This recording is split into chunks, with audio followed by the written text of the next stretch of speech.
그러니까 기본적으로 자기 핏줄인 혈통, 뭐 부모님도 마찬가지고 그냥 가족이라고 보면 그거는 잘 되기만 하면 괜찮아요. 근데요, 이게 자식은 나하고 1촌이잖아요. 위로는 2촌이잖아요. 그죠?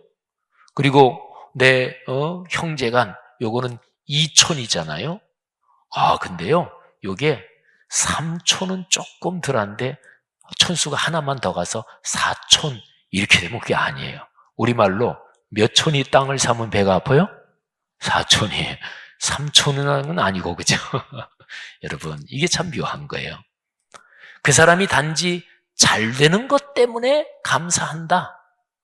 이런 거는요, 기본적인 사람의 본능으로는 자기 혈통, 직계, 가족, 요거는 그런데 여기서 촌수가 이 한두 촌만 더 건너가면 누가 잘 되잖아요. 그러면 감사한 게 아니라니까요. 배가 아프다니까요. 뭐 식중독 걸릴 음식 먹은 것도 아닌데, 근데 배가 아프다니까요. 자, 여러분, 근데 이제 우리 그리스도인으로서 이제 이게 중요합니다. 자식, 가족. 나한테 오는 거 없이 잘 되기만 해도 감사하다. 근데 사람 때문에 감사한 대상이 그것만입니까? 자식, 가족에는 없어요? 그러면 그거는 불행한 것입니다. 뭐 불행하다고까지는 얘기할 수 없지만 좀 삶이 풍요롭지는 못한 거예요. 70년대 중반입니다. 제가 고등학생 때니까 70년대 중반인데 그때 제가 다니던 고등학교에 교장 선생님이 이런 얘기를 하셨어요. 3가지 말을 자주 해야 된다. 고맙습니다. 안녕하세요. 미안합니다. 그래서 그 당시 그 선생님은 그것을 고안미 운동 이렇게 말씀하셨어요. 첫 글자를 딴 거죠. 고맙습니다. 안녕하세요. 미안합니다. 이 3가지 이거를 인사를 늘 입에 달고 다니고 자주 해야 된다. 근데 이제 나중에 세월이 흐른 다음에 생각해 보니까요. 그분이 참 대단한 분이셨구나. 그때 뭐 이제 고등학생 때니까. 근데 이렇게 새로 교장 선생님이 오셨는데, 근데 이제 이렇게 듣기로 그분이 교육부에 계시다가 그때는 문교부라고 그랬죠. 거기에 뭐 장학관인가 이렇게 계시다가 이제 학교로 오셨다는 얘기를 들었어요. 근데 그때 그분이 무슨 얘기를 하셨냐면 이 3가지 말을 늘 입에 달고 그리고 자꾸 연습해야 그래야 선진국이 된다. 이 말씀을 하셨어요. 요즘은 뭐 우리나라가 뭐 선진국 뭐 아직까지 뭐 국민소득으로 보면 완전 선진국 이렇게 하긴 조금 뭐하지만 뭐 우리나라 이제 OECD에 가입된 게 벌써 꽤 됐고 또 뭐 전 세계적으로 우리나라가 수출입 규모가 뭐 1, 2위, 2, 3위 돼요. 이 정도 되고 또 코리아라는 이름이 전 세계적으로 많이 알려졌고 선진국 하면은 우리나라가 어떻게 선진국이 돼? 이런 생각은 요즘 안 들잖아요. 그죠? 근데 70년대 중반이란 말이에요. 제가 이렇게 기억하기로 북한보다 우리가 못 살았어요. 74년까지 제가 알기로 통계적으로. 근데 바로 그 즈음에 그때 그분이 선진국이 되려면 이 3가지 얘기를 늘 연습해야 된다. 참 탁월한 분이셨구나. 이번에 이 꿈새 한가을 7마디 그 문장을 가만히 생각하면서 다시 한번 그 선생님을 떠올렸어요. 키가 자그마하신 분이고 그리고 그때 당시에 신설된 고등학교 제가 고등학교 뺑뺑이 1회거든요. 추첨제가 1회입니다.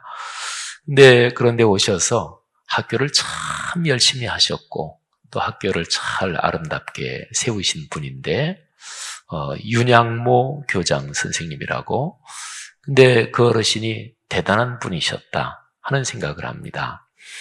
이제 외국 여행을 하시고 이러시는 분들 이제 그런 거 많이 느끼셨을 거예요. 이른바 선진국이라는 데 가면 또는 매너와 교양, 품위가 있는 이런 사람들에게 자주 쓰는 말이 뭐냐면 고맙습니다. 영어로 thank you 또는 excuse me 뭐 이런 얘기를 또 사람 만나면 hello 인사 그냥 잘하고 말이죠. 그런데 자기에 대해서 열등감이 있고 그리고 자존감이 낮은 사람은 자기 있는 힘을 부리려고 합니다. 그래서 뭐 다 그런 건 아니겠지만 음식점이나 뭐 이런 데 가서 말이죠.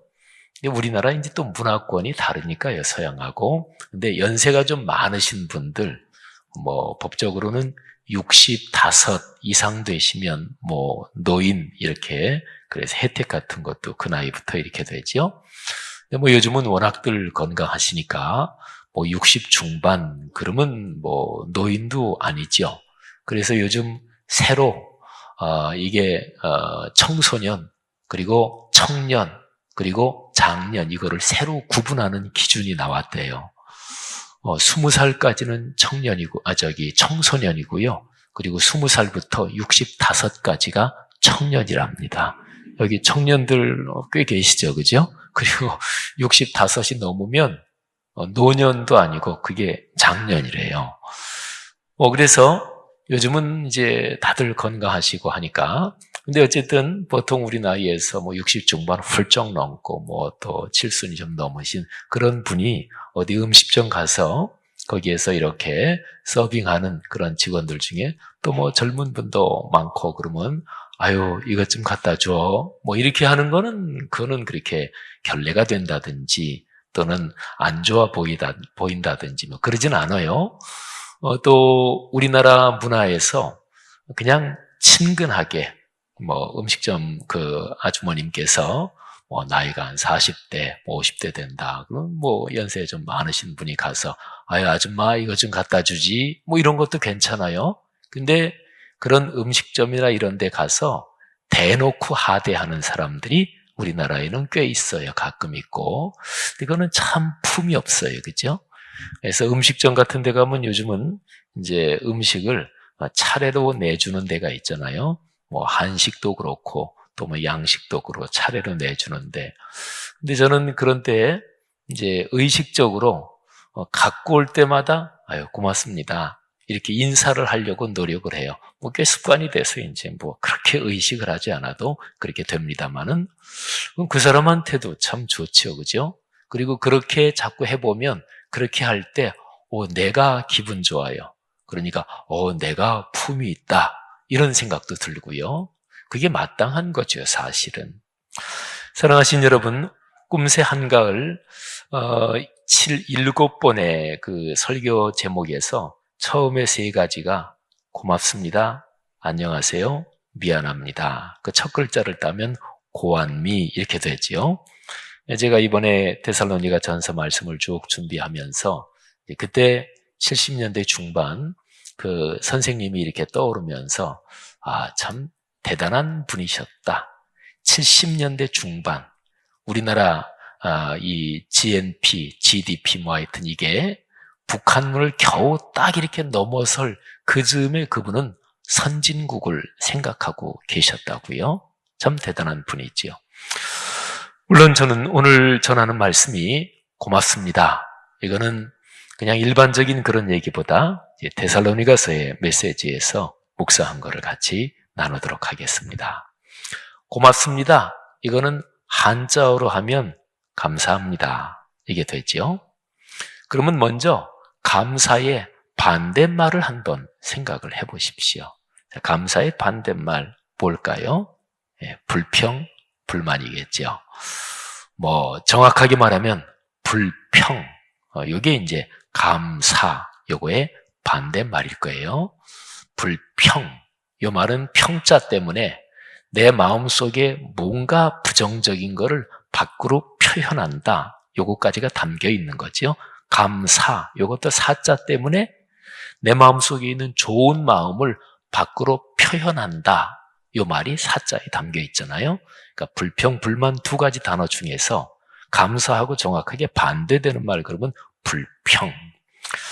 자, 감사, 불평 두 개가 있습니다. 자, 그러면 선택하십시오. 여러분, 둘 중에 어떤 것을 선택하시겠습니까? 감사, 불평. 우리 한국 사람은 고르는 거 잘 못해요. 그죠? 어렸을 때부터 다 그냥 학교 교육에서 시키는 대로 해와서 고르는 거 잘 못하고, 음식점 가서 뭐 음식 뭐 시킬까 이런 것도 잘 못하고. 근데 둘 중에 뭐 어렵지 않죠. 감사, 불평. 이 둘 중에서 나는 내 인생 걸어가면서 불평 그거 거부한다. 나는 그거 고르지 않겠다. 나는 감사 이거를 꽉 쥐고 감사 쪽으로 열렬한 열망을 가지고 걸어가겠다. 이렇게 명백하게 입장을 정리하는 사람은 사실은 그렇게 많지 않은 것 같아요. 저 자신을 한번 이 설교 준비를 하면서 가만히 봐도 감사, 불평 둘 중에서 어떤 거 선택하나 그럴 때 아유 불평 선택해야지 이러지는 않지만 근데 감사 쪽으로 명확하게 입장을 정리하고 나는 감사하면서 살아야지 이렇게 분명한 태도와 입장을 가지는 것 이거는 또 그렇게 많지 않다 이런 생각이 들었습니다. 자, 근데 중요한 거는 선택을 해야 돼요. 근데 예를 들어서 이렇게 생각해 보세요.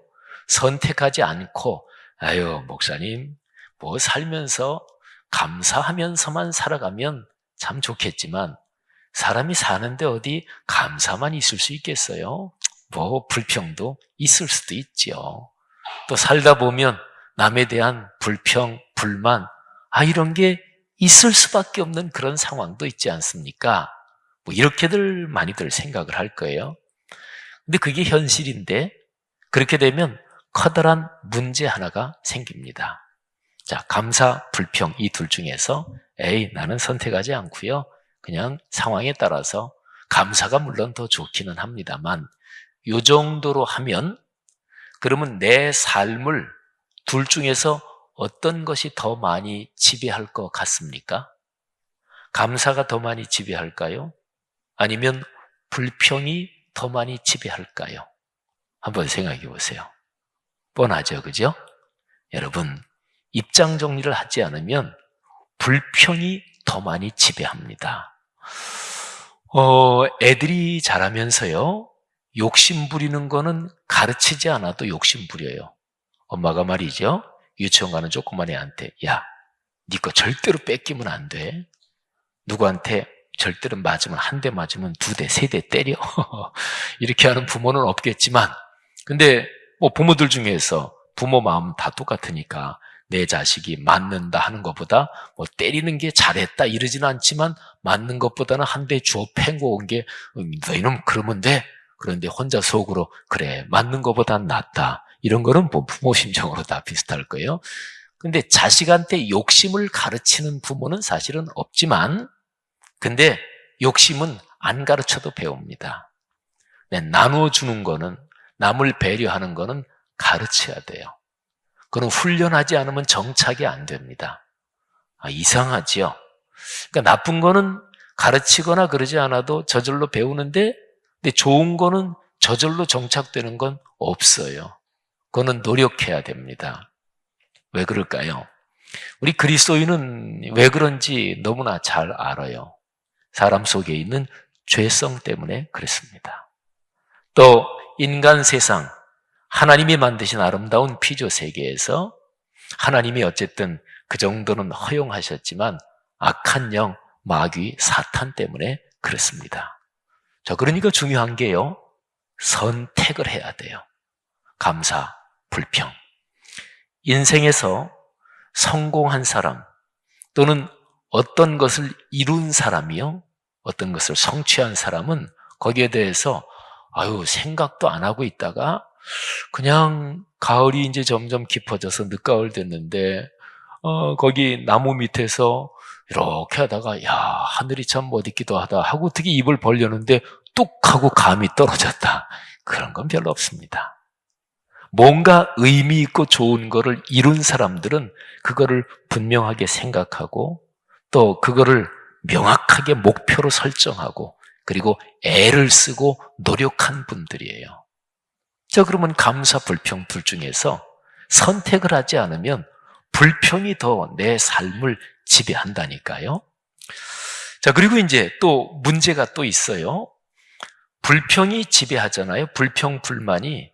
그런데 이게 조금 심해지면 그 되는 상태를 가리켜서 원망이라고 그럽니다. 불평, 불만보다 원망하면 이게 훨씬 더 심해진 거죠, 상태가. 근데 원망이 나를 사로잡는다? 그러면 아주 중대한 문제점이 발생합니다. 원망하고 희망하고 두 개가 같은 집에서 서로 손붙잡고 나란히 살 수 있나 한번 생각해 보세요. 자, 원망하면 어떤 분위기가 떠오르나 생각해 보세요. 원망, 이게 가득 찬 사람이 얼굴이 환할까요? 얼굴이 밝을까요? 아니면 그 얼굴을 볼 때 아우 참 아름답다 그럴까요? 여러분, 제 아무리 젊은 여인이, 제 아무리 얼굴은 미모 있게 생겼어도, 제 아무리 화장을 참 아주 아름답게 했어도 원망이 마음에 가득 차 있는 그 사람의 얼굴은 결코 매력적이지 않습니다. 그러니까 원망 생각해 보고요. 그 다음에 희망을 생각해 보세요. 뭐 성경에 번역된 말로는 소망 이러지만 뭐 요즘은 희망이라는 말 일반적이니까 하여튼 희망. 원망하고 희망하고 같이 잘 어울릴까요? 아니겠죠. 여러분, 그래서 원망이 나를 사로잡잖아요. 그러면 희망이 질식합니다. 희망이 점점 숨을 쉬지 못해요. 근데 이게 중대한 문제란 말이에요. 까닭은 희망은 미래의 내 삶과 연관되는 게 희망입니다. 우리 사람은 거꾸로 과거로 걸어가면서 살지는 않아요.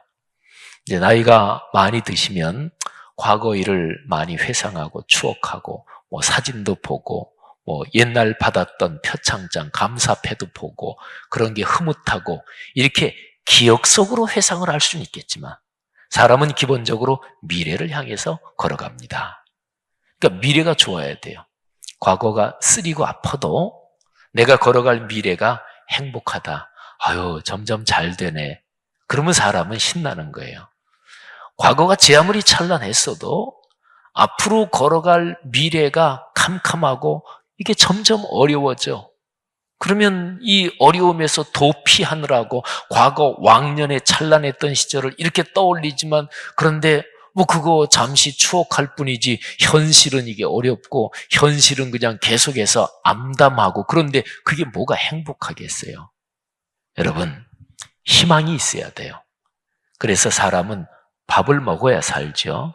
근데 또 다른 유명한 말로 제가 참 좋아하는 말이기도 하고 또 많은 사람들이 뭐 이 말을 부정할 사람은 없을 거예요. 사람은요, 희망을 먹어야 삽니다. 희망을 먹어야 살아요. 내 앞날이 잘 될 거다.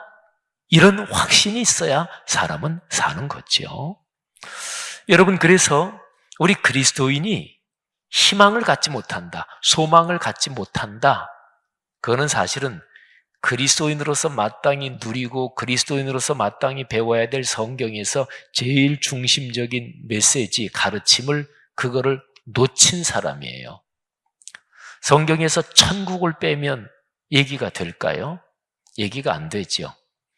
영원한 생명, 이거 빼면 성경이 얘기가 될까요? 제 아무리요, 성경을 이제 신학자들이나 목회자들이 좀 유별나게 해석하고 새롭게 해석하고 제 아무리 그렇게 해석해도 그래도 천국을 뺀다. 그거는 성경을 버리는 거예요. 영원한 생명을 뺀다. 하나님 나라. 그는 성경을 버리는 것입니다. 요즘 동성애 문제가 사회적으로, 교계적으로도 이런저런 논의가 많지만 성경을 제 아무리 유별나게 해석해도 동성애 괜찮다. 이거는 비성경적이죠. 그거는 그럴 수가 없죠. 그러니까 성경에서 아주 명백한 가장 중요한 메시지, 그게 희망이에요. 영원한 천국이 있다. 이 세상의 삶이 다가 아니고 우리가 이 세상의 육신의 삶을 벗은 다음에 영원한 하늘나라, 더 이상 눈물도 병도 그리고 고통도 없는 그 영원한 하늘나라, 이 세상에 사시면서 언제가 가장 좋으셨어요? 언제 가장 행복하셨고, 언제 가장 가슴이 저릴 정도로 너무나 행복하셨어요? 행복에 겨워서 어쩔 줄 모른 때가 언제셨어요? 어떤 사건이 있을 때였어요? 여러분 아이 기르면서 언제 그렇게 가장 행복하셨어요? 근데 천국에서는 그 가장 아름답고 가장 행복했던 그런 상황이 계속된다. 뭐 이렇게 봐도 좋겠고요. 어쨌든요. 사랑하신 여러분, 감사, 고맙습니다. 이거는 명백하게 선택을 해야 돼요. 선택하시기를 바랍니다. 그쪽을 주시기를 바랍니다. 사람은 하나님의 형상을 따라 창조됐거든요. 하나님의 형상을 따라 창조된 이 사람에게 하나님이 주신 특권이 있는데 자유로운 선택의 의지를 주셨어요. 우리는 선택할 수 있어요. 예를 들어서 마지막에 천국 문 앞에 가서 하나님이 이렇게 묻습니다. 너네 그렇게 맨날 불평하고 불만하면서 살아왔냐? 그럴 때 다음과 같이 대답할 수도 있을 거예요. 아유, 주님, 삶의 환경이 너무나 어렵고 힘들어서 누구도 제 사정이 된다면 불평, 불만 다 했을 겁니다. 근데 주님께서 그때 이렇게 말씀하실 겁니다. 아니다. 내가 너한테 감사와 불평 중에서 선택할 수 있는 자유를 줬고 힘을 줬고 그리고 너에게 판단력을 줬다. 선택하지 않은 거는 환경 때문이 아니라 네가 잘못해서 그런 것이다. 아담과 하와가 범죄했을 때 하나님이 아담과 하와한테 책임을 물으셨잖아요. 그죠? 근데 아담과 하와가 말이죠. 컴퓨터 프로그램이 그렇게 된 것처럼 또는 요즘 뭐 로봇 이런 거 많잖아요. 그죠? 또 인형 같은 거 태엽 이렇게 감아 놓으면 뭐 팔도 움직이고 그러잖아요. 근데 만일에 아담과 하와가 그렇게 프로그램이 돼서 선악과를 따먹을 수밖에 없었다. 그러면 하나님이 선악과를 따먹은 아담과 하와한테 너희들 왜 그거 따먹었냐? 이렇게 책임을 물을 수가 있을까요? 그럴 수 없겠지요. 하나님께서 아담과 하와의 범죄에 대해서 책망하고 벌을 내리신 것은 아담과 하와가 선악과를 따먹지 않을 수도 있었어요. 물론 따먹을 수도 있었고 그리고 태초에 따먹은 사건이 일어났지만 그건 누가 선택한 거예요? 아담 하와가 선택한 거예요. 하나님이 억지로 시켰어요. 환경이 그래서 어쩔 수 없었다 그런 거예요? 성경은 그렇지 않다 그래요. 그 다음에 가인한테도 마찬가지예요. 가인이 자기 동생 아벨을 쳐 죽이잖아요. 근데 하나님이 그 가인의 범죄에 대해서 책임을 물으십니다. 왜 물으셨을까요? 그건 가인이 선택한 거거든요. 성도 여러분들이요. 삶이 힘드시다고요? 뭐 삶이 기쁜 일이 없으시다고요? 선택하셔서 그래요. 성경적으로 그래요. 뭐 내가 저 사람처럼만 돼도 내가 참 진짜 행복하게 살 텐데 아닙니다. 그렇지 않습니다. 내가 선택한 거예요. 여러분이 선택한 거예요. 거울을 한번 오늘 아침에도 거울 보고 나오셨지요? 저도 거울 봤어요. 꿈새 또 첫 번째 날이니까 머리도 또 이제 잘 매만지고 이렇게 해서 좀 이쁘게 보여야 되니까 여러분들한테 거울 보고 나왔는데 거울로 한번 자기 얼굴을 이렇게 보세요. 혹시라도 불평, 불만이 덕지덕지 붙어 있지는 않은가요? 이거는 좀 아주 안 좋은 상황이지만 근데 거울로 내 얼굴을 이렇게 보니까 아주 내면에 감사하고 그리고 깊은 기쁨이 있는 그런 얼굴이어야 좋을 거 아니겠어요? 그죠? 하긴 여성들은 난 목사님 요즘 거울 보기 싫어요. 언제부터인가 거울 보면 주름살만 보이고요. 그런 거 보라는 얘기 아니고 여러분의 무드를 한번 거울 보면서 내 무드가 어떤가? 아니면 다른 사람이 나를 어떻게 생각해요? 다른 사람이 나를 생각할 때 저분 참 감사하고 마음이 선하시고 하여튼 그 사람에게 나온 무드가 그렇다. 근데 다른 사람이 나를 생각할 때 저 사람 이상하게 부담스럽다. 혹시 그래요? 사랑하신 여러분, 감사를 선택하시는 지혜가 있기를 바랍니다. 감사를 잡는 축복이 있기를 바랍니다. 자, 선택하시는 거예요. 감사를 선택한다. 자, 그러면 거기에 연관해서 꼭 생각해 볼 이유가 있어요. 감사의 대상, 그리고 이유를 한번 생각을 해보세요. 삶의 환경 때문에 고맙다.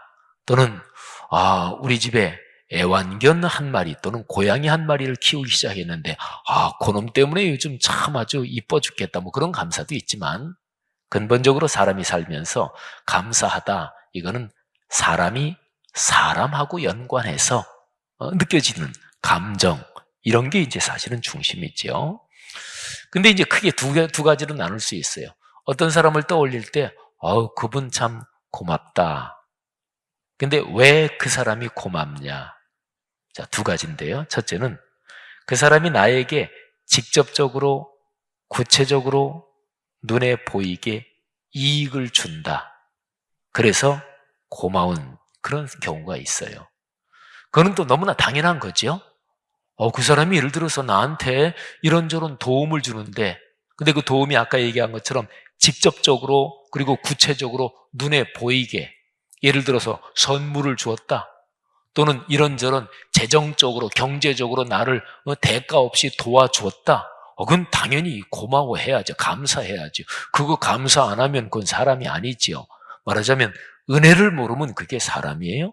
배은망덕은 동서양을 막론하고 인간이 인간으로서 가장 기본적인 덕목이 배은망덕. 이거는 인간 기본 덕목을 저버리는 거예요. 그러니까 나에게 직접적으로 구체적으로 눈에 보이게 물질적인 이익을 주는 경우 그건 당연히 감사를 해야 되죠. 그런데 그거는 어떤 면에서 그 이익 때문에 감사하는 거예요. 이거는 상거래와 같습니다. 내가 돈 주고 물건 사고, 말하자면 기브 앤 테이크가 있는 거잖아요. 반사 이익이 있으니까 감사하는 거예요. 더 정확하게 찝어서 말하면 그 사람 자체, 이게 아니고 그 사람과 연관해서 내게 오는 이익 때문에 감사하는 거예요. 그러니까 정확하게 물어보면 돼요. 사람입니까? 이익입니까? 사람 때문에, 사람 자체가 아니라 이익 때문에 감사하는 거죠. 이런 경우에는요, 그 이익이 사라질 경우에 이게 아주 위험한 상황이 발생합니다. 그 이익이 사라지잖아요. 그럼 완전히 거꾸로요. 그 사람 감사하고 고마웠는데 그 사람이 갑자기 이게 180도 바뀌어서 원망이 될 수도 있어요. 아마 살아가면서 인간관계 그런 거는 많이들 경험하셨을 거예요. 제 경험으로는 참 그게 가만히 저를 생각해 봐도 인간이 그런 거구나 이런 생각이 제가 들고, 제가 독일에 처음 유학 갔을 때 그때는 89년이니까 그때 우리나라 복지 이런 거 없었잖아요. 그죠?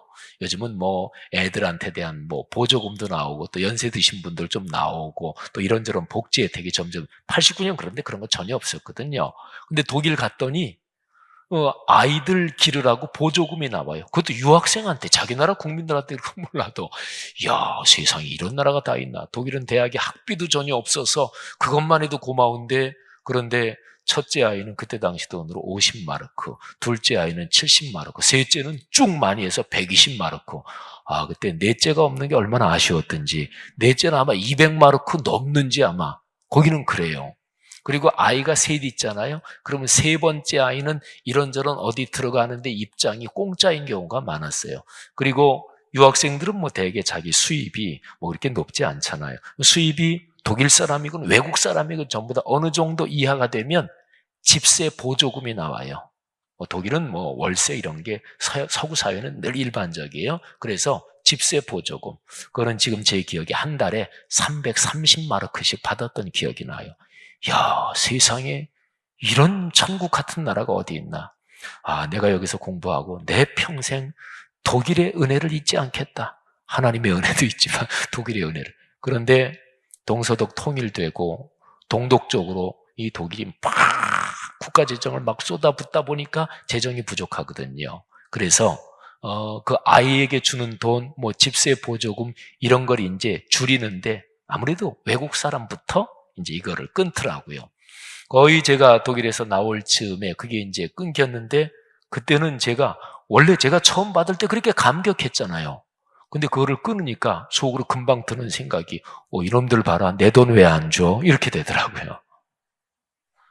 여러분, 어떤 이익 때문에 누구한테 감사하십니까? 그러면 지혜로운 사람은 마음을 좀 교양 있게 준비해야 돼요. 적어도 그 이익이 그 사람한테서 안 올 때, 그때에 천박하게 굴지는 말아야 되겠다. 이 사람이 품위가 있어야 되잖아요. 그래서 이익을 내가 받을 때는 고맙고 그냥 아주 그 사람이 그냥 대단한 것처럼 남한테도 그렇게 얘기하다가 그 이익이 끊어지니까 그냥 돌변해서 원망하고 그 사람 험담하고 그런 품이 없는 거잖아요. 그죠? 여러분, 이게 이제 첫 번째 감사예요. 직접적으로 구체적으로 눈에 보이게 물질적인 이익 같은 경우는 특히 더 그런데 그때 그건 사람 때문이 아니라 이익 때문이에요. 그런데 그거 말고요. 어떤 사람에게 감사하는데 그 사람이 잘 되고 잘 살게 그렇게 점점 잘 되는 거예요. 근데 그 사람이 잘 살고 잘 되는 것 때문에 나한테 그 사람이 무슨 선물을 준다든지 무슨 그 사람이 나한테 돈을 준다든지 그런 거 전혀 없어요. 구체적으로 눈에 보이는 이익이 없어요. 그런데도 단지 이유는 하나예요. 그 사람이 잘 되고 그 사람이 잘 산다. 그거 하나만 생각해도 너무나 기쁜 거예요. 이런 사람이 있어요. 이거는 이익 때문이 아니죠. 그 사람 때문입니다. 다시 한번 질문하십시다. 사람입니까? 이익입니까? 자, 이 두 번째, 어떤 사람에 대해서 감사하는데 그런데 단지 그 사람이 잘 되고 그것 때문에만 감사하는 거, 그 사람이 진짜로 내가 좋아하는 사람이고 내가 아끼는 사람이고 내가 사랑하고 내가 존경하고 내가 소중히 여기는 사람이에요. 자, 그런 사람이 누군지 생각해 보십시오. 그러면 금방 누구나 다 떠오르는 사람이 있어요. 내 아들, 딸, 손녀, 손자, 그죠? 예. 효도하면 물론 더 좋겠지만 효도 안 해도 자기 앞가림만 잘하고 그냥. 그러니까 기본적으로 자기 핏줄인 혈통, 부모님도 마찬가지고 그냥 가족이라고 보면 그거는 잘 되기만 하면 괜찮아요. 근데요, 이게 자식은 나하고 1촌이잖아요. 위로는 2촌이잖아요. 그죠? 그리고 내 형제간 요거는 2촌이잖아요. 근데요, 요게 3촌은 조금 덜한데 촌수가 하나만 더 가서 4촌 이렇게 되면 그게 아니에요. 우리말로 몇 촌이 땅을 사면 배가 아파요? 4촌이. 3촌은 아니고, 그죠? 여러분, 이게 참 묘한 거예요. 그 사람이 단지 잘 되는 것 때문에 감사한다. 이런 거는요, 기본적인 사람의 본능으로는 자기 혈통, 직계, 가족, 요거는 그런데 여기서 촌수가 이 한두 촌만 더 건너가면 누가 잘 되잖아요. 그러면 감사한 게 아니라니까요. 배가 아프다니까요. 식중독 걸릴 음식 먹은 것도 아닌데, 근데 배가 아프다니까요. 자, 여러분, 근데 이제 우리 그리스도인으로서 이제 이게 중요합니다. 자식, 가족, 나한테 오는 거 없이 잘 되기만 해도 감사하다. 근데 사람 때문에 감사한 대상이 그것만입니까? 자식, 가족에는 없어요? 그러면 그거는 불행한 것입니다. 불행하다고까지는 얘기할 수 없지만 좀 삶이 풍요롭지는 못한 거예요. 그러면 자식, 가족 빼놓고는 모든 인간관계는 그 사람이 나한테 이익을 주면 감사하지 그렇지 않으면 감사할 거 없다. 모든 인간관계가 다 그래요? 얼마나 험악해요.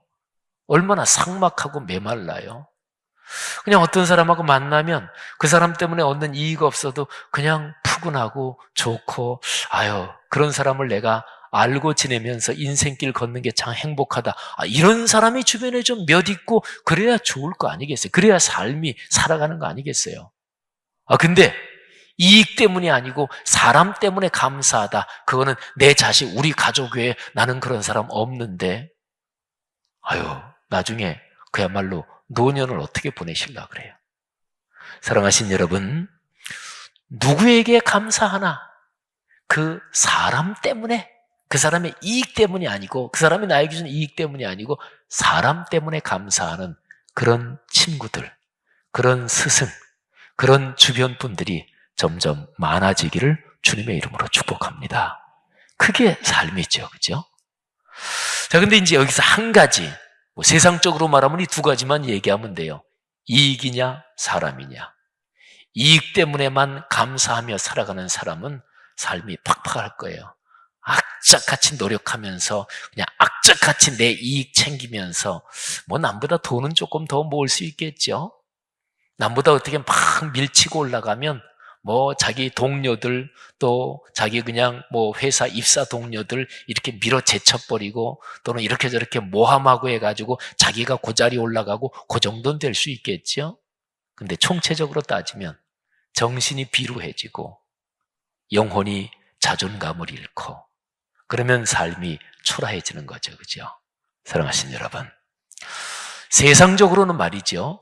이익 때문에 누가 고맙지 않고, 단지 그 사람 자체 때문에 고마운, 이제, 그런 이게 최고잖아요. 그죠? 또 대개 아까 제가 가족을 얘기했지만, 사실은 중마고, 또는 초등학교, 중고등학교 동창들, 비록 주로 어렸을 때일수록 이제 친했던 친구들, 그런 친구들이 또 이제 그러죠. 우정이라는 게 그래서 좋은 거잖아요. 자, 근데 신앙적으로는 여기서 하나가 더 있어요. 자, 이익 때문에 감사하나. 그건 사실은 하수지요. 네, 사람 때문에 감사. 이게 삶의 고수입니다. 그런데 세 번째는 삶에 하나님이 신자를 써가지고 신수가 있어요. 그게 뭐냐면 바로 데살로니가 교인들, 이제 그 사람들의 모습에서 나타나는 거예요. 자, 그 사람 때문에 감사하는데, 그런데 감사를요, 그 사람에게 감사한다. 그 사람한테 만나면, 고맙습니다. 얼마나 감사한지 모르겠어요. 그거는 좋은 건데, 그런데 감사하고 고마워하는 거를 그 사람보다 더 위에 계신 하나님께 감사할 수 있는 그런 인간관계, 이건 최고입니다. 우정도 깨져요. 부모 자식 간의 관계도 틀어집니다. 형제간, 이거는 말할 것도 없죠. 내가 내 배 아파서 난, 그리고 내 핏줄 혈통, 내 자식하고도 이게 섭섭하고 원망하고, 그래서 어떤 가족 같은 경우에 이렇게 완전히 틀어지는 경우도 있는데, 형제간 이런 건 말할 것도 없잖아요. 그죠? 그런데 진짜 그 사람 때문에 감사했는데 이 관계가 틀어지는 경우도 세상 살다 보면 많아요. 그런데 하나님께 감사하고 누구누구 때문에, 어떤 사람 때문에 하나님께 감사한다 그러면 하나님께서 그 감사의 관계를 지켜주셔요. 그리고 지속되게 해주셔요. 이러면 이건 인생 쫙 펴는 거잖아요. 그죠? 데살로니가 전서 1장 2절에 보면 사도 바울이 데살로니가 사람들한테 이렇게 얘기해요. 우리가 너희 모두로 말미암아 감사하며. 제가 사실은 중간에 두 단어를 빼고 건너뛰고 읽었어요. 자, 바울이 데살로니가 성도들한테 여러분 모두 때문에 나는 감사합니다. 근데 그 가운데 건너뛴 게 항상 하나님께 감사합니다. 데살로니가 전서 2장 13절 보면 사도 바울이 이렇게 얘기합니다. 이러므로 우리가 끊임없이 감사함은 너희가 우리에게 들은 바 하나님의 말씀을 받을 때에 사람의 말로 받지 아니하고 하나님의 말씀으로 받음이니 진실로 그러하도다. 이 말씀이 또한 너희 믿는 자 가운데에서 역사하느니라. 아멘. 우리 암송 구절에도 들어가 있는 건데요. 그런데 여기에도 제가 하나를 빼고 읽었어요. 이러므로 우리가 끊임없이 감사함은, 건데 하나님께 끊임없이 감사함은, 여러분 생각해 보세요. 여러분이 이익 때문이 아니고, 그건 하수라 그래. 하수는 뺍시다. 가능한 대로 고수로 사는 게 좋으니까. 근데 그 사람 자체 때문에, 그 사람이 잘 되기만 하면 나한테 오는 거 없어도 너무 감사해. 그런 사람이 있는데 그 사람 문제를 놓고 하나님께 감사하십니까? 데살로니가 전서 3장 8절에 사도 바울은 이런 얘기를 해요. 데살로니가에 처음에 복음이 전파될 때 박해가 많았거든요. 아주 심하게 아주 무서운 핍박이 있었거든요. 사도 바울과 전도팀은 피신해야 했습니다. 그런데 거기 예수 믿은 지 얼마 안 되는 그분들이 신앙생활 잘하고 있을까? 박해를 견디고 있을까? 혹시 신앙 포기하지 않았을까? 이게 막 걱정이 될 거 아니겠어요? 그래서 디모데를 보냈어요. 근데 디모데가 거기 갔다 와가지고 사도 바울에게 전하는 얘기가 데살로니가 전서 거기에 쭉 나온 얘기들이에요. 너무너무 신앙생활 잘하고 있습니다. 아니, 예수 믿은 지 얼마 되지 않는 분들인데도 박해와 환난을 기뻐하면서 견디고 있습니다. 성령께서 그들에게 강력하게 역사하고 계셨습니다. 이런 얘기를 전해줘요. 그랬더니 사도 바울이 이렇게 얘기해요. 3장 8절인데요. 데살로니가 전서. 그러므로 너희가 주 안에 굳게 선즉 우리가 이제는 살리라. 그 얘기가 뭐냐면 막 조바심을 하고 있다가 그 소식을 듣고 됐어. 이제 살겠네. 얼마나 걱정했나 모르겠네. 여러분, 누굽니까?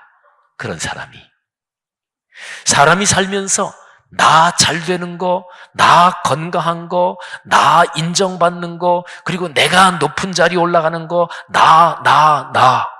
근데 성경은 말씀하잖아요. 자기를 부인하고 자기 십자가를 지고 나를 쫓을 것이니라. 죄된 자아가 중심인 한 그 사람의 삶에는 근원적인 아름다운 감사는 사실은 없는 거예요. 여러분, 그래서 우리가 오늘 이제 일주일 내내 암송할 데살로니가전서 5장 18절은 이렇게 얘기하잖아요. 범사에 감사하라. 아멘. 여러분, 그럴 수 있기를 바랍니다. 요게 신수입니다. 하수, 이익 때문에 감사하는 거. 고수, 사람 때문에 감사하는 거. 그리고 신수, 하나님의 수, 이거는 범사에 감사하는 거. 범사에 감사하는 건 사람 힘으로는 못해요. 근데 성령이 기쁨을 주시면 가능합니다. 사랑하신 여러분, 올 이 아름다운 가을에 누구를 만나든지 고맙습니다. 감사합니다. 또 여러분 주변에 적어도 가족 말고 그 외 다른 사람 생각하면서 그 사람 때문에 특별히 그 사람을 생각하면서 하나님께 감사기도 올리는 그런 사람이 많이 생기기를 주님의 이름으로 축원합니다.